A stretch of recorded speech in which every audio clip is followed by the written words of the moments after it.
बिस्मिल्लाहिर्रहमानिर्रहीम। मैं मोहम्मद वसीम शहजाद और तुसी देख रहे हो मेरा यूट्यूब और फेसबुक लाइव।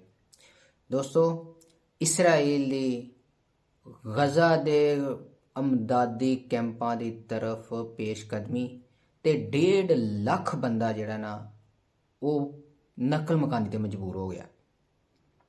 अज इकवामे मुतहदा दे मुताबिक इसराइली टैंक जिहड़े ने वो मशरकी गजा की तरफ पहुंचना शुरू हो गए ने।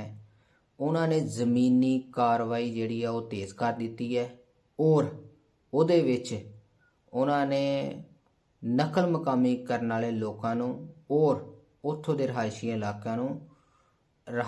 इलाकों के अफराद नूं गिरफ्तार करना शुरू कर दिता। इस तो बाद अज ताज़ा कार्रवाइयां दे विच इसराइली फौज ने कुवैती हस्पताल ते बंबारी की, जिहदे विच 20 फलस्तीनी खवातीन और बच्चे शहीद हो गए। उस तो बाद उन्होंने इसराइली फौज ने बंबारी करदे होया एक रहायशी इमारत ते बंब मारे, जिहदे विच 25 अफराद खवातीन शहीद हो गए।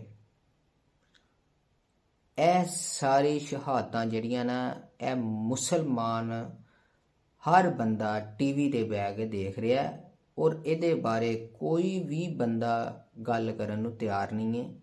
कोई भी बंदा हुकूमती लैवल ते या आम सिविल सुसाइटी जिहड़ी है साडी वो इस बारे कोई गल नहीं कर रही। सारिआं नूं अपनी अपनी बेदी होई है।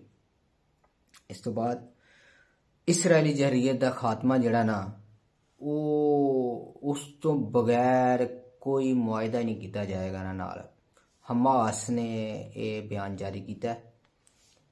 इसराइली फौज जिहड़ी है ना उन्होंने हुण तक जिहड़े ने 21,000 अफराद खवातीन और बच्चे समेत शहीद कर दिते ने और 56,000 अफराद जिहड़े ने वो जख्मी ने।